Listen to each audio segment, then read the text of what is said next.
Hello everyone, আসসালামু আলাইকুম। Welcome to লাবনুস ডেইলি ব্লগ। তো তোমরা সবাই কেমন আছো? আশা করি তোমরা সকলেই ভালো আছো এবং আমি আলহামদুলিল্লাহ অনেক ভালো আছি। চলে এলাম তোমাদের মাঝে অনেক দিনের পুরনো একটি ভ্লগ নিয়ে। জানো তোমাদেরকে কেন আজকে এই কথাটা বলতেছি? কারণ এই ভিডিওটা না হলেও 1 মাস আগের গ্যালারিতে পড়েছিল আর আমার এডিট করার নামই নেই। এই ভ্লগটা চাচু আসার আগের ভিডিও, তাই দেখতেই পাচ্ছ আমাদের বাসার নিচে এক বেহাল অবস্থা। আমাদের বাসায় কাজ চলছিল, তারপর নিচে নেমে গেলাম। ওই দিন বাইরে অনেক বাতাস ছিল আর নিচে একদম খালি। তো মেনলি আমরা গিয়েছিলাম চাচুর আসবে ওদের জন্য চাদর কিনতে আর খুঁটিনাটি কিছু কিনতে। সো আজকের এই ছোট্ট শপিং ব্লগটাই তোমাদের সাথে শেয়ার করব। আসলে আমাদের ধনবাড়িতে তো এত ভালো মানের বেডশিট নেই, আর থাকলেও দু একটা দোকানে, আর ওইসব প্রিন্টও ভালো লাগে না, একবারেই নিম্নমানের।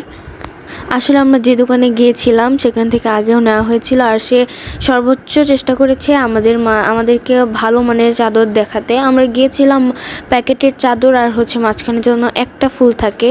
দাদু চাচ্ছিল একটা ফুলওয়ালা চাদর নিতে, কিন্তু সব চাদরগুলা অনেক ফুল, মানে বেশি কালারফুল, আর এত কালারফুল এত লাইট কালার চাদর ভালো লাগে না। হ্যাঁ, আমরা জানি বিছানায় লাইট কালারের চাদর বিছালে রুমটাও একদম গ্লেজ করে, কিন্তু এত বেশি ক্যাটকেটা কালার কিন্তু ভালো লাগে না। তারপর সেখানে আমাদের একটা চাদরও পছন্দ হয় না। পছন্দ হবে কিভাবে? সবগুলো নিম্নমানের চাদর আর ডিজাইনগুলো একবারে ওল্ড ডিজাইন। সেখান থেকে আর কিনা হয় না। লোকটা মেবি রাগই করতেছিল, সে বারবার বলতেছিল যে চয়েস হবে কিভাবে, আপনাদের এক একজনের চয়েস এক এক রকম, আপনারা যদি এক একজন আলাদা আলাদা চয়েস করেন কিভাবে চাদর কিনবেন।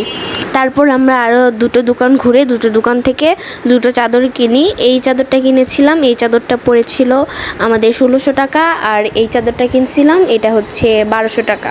আর আমি সাইডে বসে বসে বোরিং হচ্ছিলাম, কারণ আমার চাদর কিংবা ছেলেদের ড্রেস দেখতে কিংবা তাদের দোকানে যাইতে আমার একদমই ভালো লাগে না। আমার সবচেয়ে বেশি ভালো লাগে মেয়েদের কসমেটিক্সের দোকান আর ড্রেসের দোকান ঘুরতে। তারপর আম্মুকে বললাম আমি ব্যাগি প্যান্ট কিনবো। এগুলোকে তো ব্যাগি প্যান্টই বলে মেবি, কিন্তু এর রিয়েল নামটা আমি জানি না। সো এই প্যান্টগুলো চয়েস করতেছিলাম। আমরা অনেকগুলো কালার দেখি, একটা ash colour, sweet pink colour, আর স্কাই ব্লু কালার, কিন্তু এখানে ব্ল্যাকটা ছিল না। আমি ব্ল্যাকটাই খুঁজছিলাম, কারণ ব্ল্যাক পায়জামার সাথে আমি যে কোনো ড্রেস পরতে পারবো।